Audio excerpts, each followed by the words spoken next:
Sinasabi ng mga piloto, pag ikaw makulit na pasahero, pag sinabi ng mga attendant na mag-fasten seatbelt ka na, bawal nang pumunta sa CR, itaas yung mga bintana, yung stove mo, dapat i-ano mo. Okay?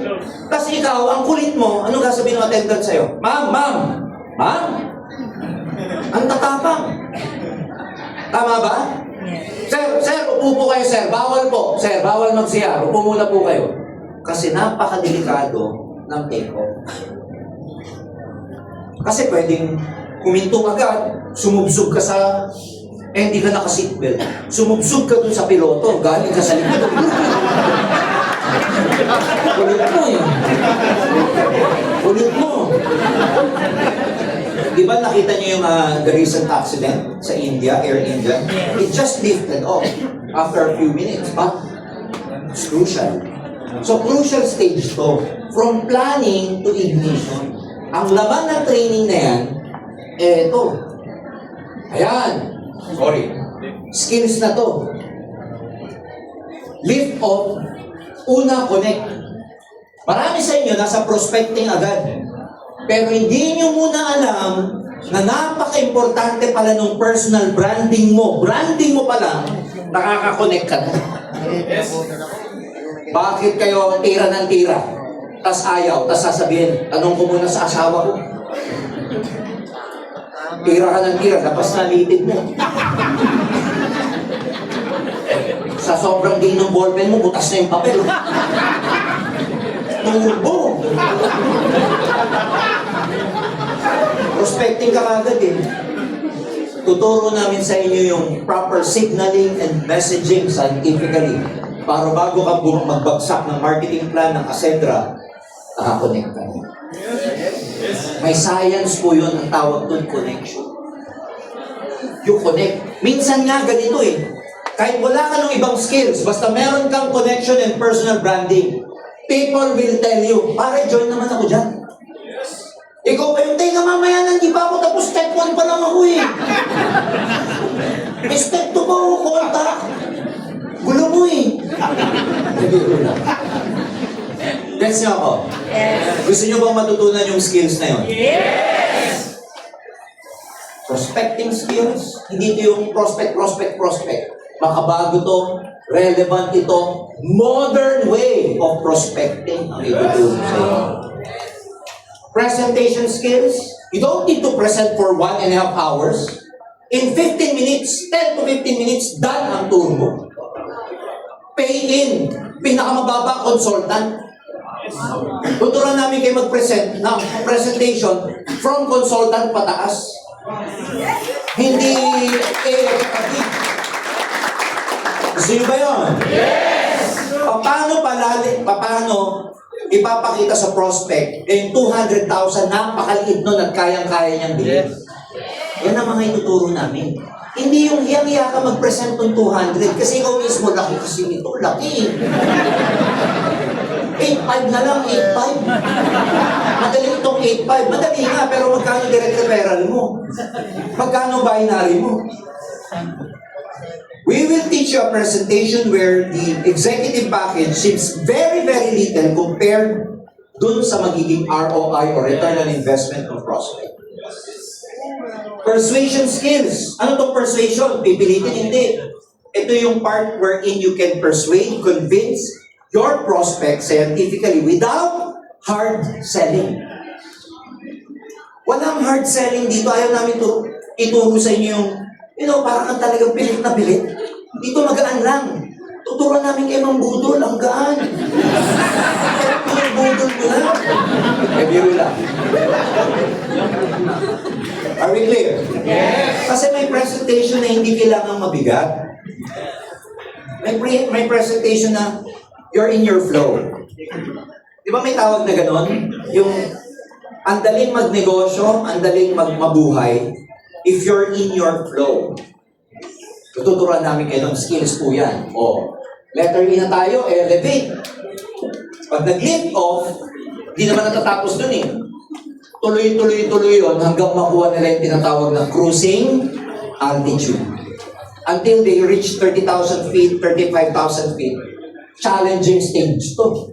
Cruising with Skills and not just speed. Kailangan tuloy-tuloy mag-elevate. Letter E. Ano naman ng elevation training natin? Ayan. Elevate for Associate, Builder, Consultant, Director, Executive. Ito yung sinasabi namin sa inyo na structure dito. May on-demand masterclass na mapapanood ka depende sa positions mo. Clear? Tulad yan, sa Associate. May sinasabi sa inyo, yung mga trainers natin kami, may mga sinasabi kami about e-com training, dropshipping, affiliate marketing. Makikita nyo yan dito sa Associate Builder Training. Sa mga bago. On demand. Meron ding training, elevate for prime partner, lead partner, senior partner, etc. Hanggang tumaas yung rank mo. Dito rin namin ituturo paano yung pag-rank up kasi elevate yan eh. Paano ka mag-rank up? Ano yung technicality dyan? Ano yung marketing plan dyan? Ano yung mga moving parts ng marketing plan para maintindihan mo mabuti paano ka mag-rank up? Sa talk ko magmula kanina, napapansin nyo ba na well-guided ka? Yes. May alalay ka? Yes. Structured. Sabi mo structured. Structure. Ibig sabihin ng structured, may sinusunod.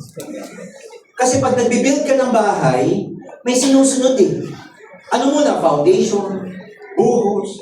Subukan mo walang structure, bubong agad.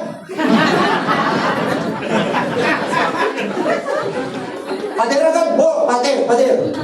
May nangungulit na forma, hindi pa foundation, saka yung foundation. Pukpok ka muna. Ang gulo, di ba? Yes. Maganda yung may structure. And that's what we provide here. May structure ang learning. Kung gaano po ka-powerful yung vitality at saka protection product, ganon din ka-powerful yung mastery product natin. Alright? Huwag nyo yung bigyan ng pansin. Letter A na tayo. Ayan. Ayaw niya. Ayan. Alignment. Siyempre, pag naka-take off ka na, nasa cruising altitude ka na, kailangan consistent yung lakas. Consistent. Hindi pwedeng biglang patay mo yung isang engine, biglang ikaw co-pilot. Bro, tulog muna ako bro ha, ikaw muna. Wala naman eh, cruising na tayo eh. Kailangan consistent ka, dapat hindi ka pa rin bumibitiw, hindi ka pa rin nagbabago. Motion matching the mission. Tuloy-tuloy yung motion mo, matching the mission. Ano ba yung flight path? Ano ba yung destination? Ano ba yung final destination ko? Kailangan yung alertness mo nandun pa rin bilang piloto. Ano yung laman ng alignment natin? Ito, ang ganda dito. Dito ako medyo unique. Ang topics dito, continuous ang inspiration. Sometimes, pag kumikita kasi maraming tao, ang hirap na nilang mag-draw ng motivation. Hindi na motivation ang kailangan nila. Inspiration na ang kailangan nila. I-uphold mo dapat yung integrity mo kahit kumikita ka na ng malaki. Pag kumikita ka ng malaki, kailangan yung values mo mataas. Yung character mo, unshakable. Hindi ka corruptible. Gets nyo ako? Minsan kasi pag malaki ang kita mo, just to protect your income, ang dami nating shortcut na ginagawa.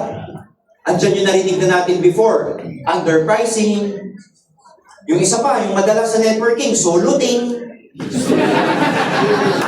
Alam niyo yung ganon? Diba? Nandiyan yung nako-compromise yung integrity mo. Kasi gusto mong i-maintain yung income. You wanna make an impact already at this stage of your life. Impact beyond profit.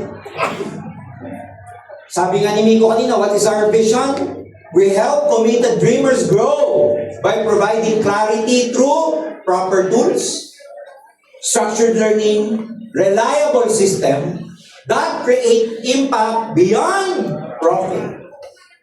Kailangan, kung ano yung vision ng company, yun na rin ang vision mo. Influence. As a leader na kumikita, one day, konting galaw, konting sinasabi mo can influence people, kaya dapat careful ka kung paano ka nagsasalita, paano ka gumagalaw kasi ina-idolize ka na. ine-emulate ka na ng maraming mga tao. Tuturo din namin yan.